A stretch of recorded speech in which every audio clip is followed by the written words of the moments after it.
I'm Jessica Lopez and I'm with JPAN GT and I'm here with Angel Meza from Dynamic Auto Works. So tell me about your build. So it's a 1998 Nissan Sentra, has about 235,000 miles, and this is what pretty much started my company, which is Dynamic Auto Works. So what did you do to the car? So to start off with, it's a B14 platform. Okay. One of the things that's very obvious is the paint job. It's all spray painted, done by hand. Okay. The wheels are 15s by 10s, -51, which is why it's so aggressive. BC coilovers is a suspension. Obviously I have built headlights, LED bar on there that's also changes colors and stuff. Removable steering wheel, as you saw earlier, with a quick release on there, and the engine's all completely stock other than the drop-in K&N air filter and long tube headers with custom exhaust built all the way to the back. Okay. So that's just a quick rundown. Oh, okay. Well, okay. What kind of wheels? So to what I know of, these are Diamond Racing Steelies. Oh, okay. 15s by 10s, -51 all the way around, and they're wrapped around in some Neo Gens. I think the size is 205, 50, 15s. Can you give me more detail about the interior? Yeah, so on the inside I have bucket seats from the two-door version of the car, which is a 200SX in the USA. On top of that I have a, I believe it's a Grip Royal wooden steering wheel with an already shifter handle. Other than that, the inside's been, painted and signed by everyone who's helped out on the car in one way, in one shape, form, or another. Other than that, the interior is pretty much stock. What are your future plans for the car? So as of right now, keep in mind I always change it up. On this car, I'm thinking about painting it hot rod green, both sides with the shark mouth theme. On top of that, I'll be going lower. I'll go lower on the coilovers. The headlights are going to get rebuilt with actual projectors and not the square pods it has in it. And then I eventually want to do an SR20 swap with a turbo in it, pushing about 350 horsepower reliably. That's about it as of now, so that's what I'm working on right now. Interesting. Yeah. Okay. Well, good luck. I know, right? How fast does that car go? So the fastest it's ever been, including with the roof rack and all the stuff on it, going downhill is 100 miles per hour. It won't break more than 100, and that's going downhill with the air pushing it from the back. It's not fast. It makes about 80 horsepower last time I dynoed it. Yeah. But it's a 20-year-old engine. It's a 1.6 liter in it, so it isn't supposed to put out much power. And what inspired you to have all that stuff up at the top? So before the car became what it is, okay. Like I've said before, I went and picked it up in Louisiana and learned how to drive it back. I saw pictures of rat rods in the U.S. that I liked, but I've never seen anyone do that to an import. I've only seen a few pictures. So to what I know of, I was one of the first ones to rat rod and import out and put some American, theme to it. And then also before I started doing all the crazy paint job on it, along the way, the car is very small, especially for two people. So I added the roof rack in it. And I started just putting stuff that I would find at antique stores. So there's a story there. Any little thing you see in the car, any little gimmick, there's a story there. So I can tell you where I got it, why it's there, and why I have it in the car. Yeah, that's a lowrider bicycle. It's kind of to my heritage because I'm Hispanic. Right. Yeah. Puro cholo, right? Yeah. You ever been to the meets right here? No. On Jefferson? No. There's lowriders every Sunday, 7 to 10. Really? Yeah, I went this past Sunday. Oh, that's cool. That's cool. Yeah, I really like it, and I like the color. It's purple. Yeah, it pops. It doesn't go with the car, but it pops. Yeah. Yeah. It was crazy. I'm still learning about the bike. I don't know much. I was talking to the guys over there at the show, and they're telling me about the bicycle and what to look for and how to tell what's what. But they told me it was a Schwinn frame from 98. Oh. Yeah, so that bike's from 1998, and then all the other stuff is all little things here and there. Keep an eye on that bicycle, because you never know. Yeah, I know, especially out here in Dallas, huh? You never know. Yeah. Do you want to give us like a shout out or promote something? Yeah, I got one guy in name. Shout out to Text Show Promoters, Jason for Text Show Promoters app, Mr. Text Show Promoters. Great dude, met him a couple years ago. And if y'all want to give me a follow personally, my Instagram is bomberb14. So once again, this is Angel Meza. Just give him a follow on Instagram. And my name is Jessica Lopez. I'm from JPAN GT. And we'll catch you on the next one, okay? Peace out.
Recording now.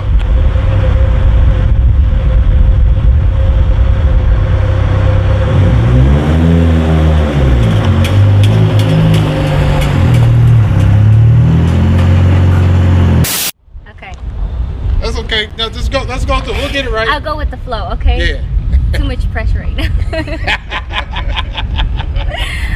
Okay. So here we go. So here we go. So here we are again with Angel Meza, right? Angel. I was like, because I was thinking about your last name first. Yeah. Okay. Anyways. There's Okay. an Angel. So here we are again with Angel Meza. Just give him a follow on Instagram, and I'm Jessica Lopez. God damn it! Who the hell blew a train horn? Once again, this is Angel Meza. Please give him a follow on Instagram. My name is Jessica Lopez. Oh my God! You almost had it. Come on, you almost The had it. outtake reel is gonna be nice. All right, I almost had it, You man. almost had it. At the end, you just blanked out. Yeah, I did. Yeah. I did. I was like, what do I say next? Literally. At the end, you gotta say catch us on the next one.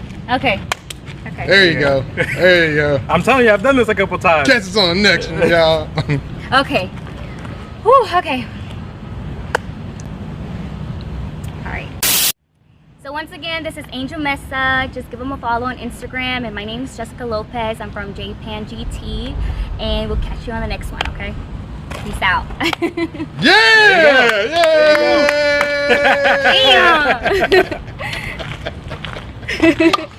Damn. Good job, girl. Good job. Hey, That's not bad. I tried.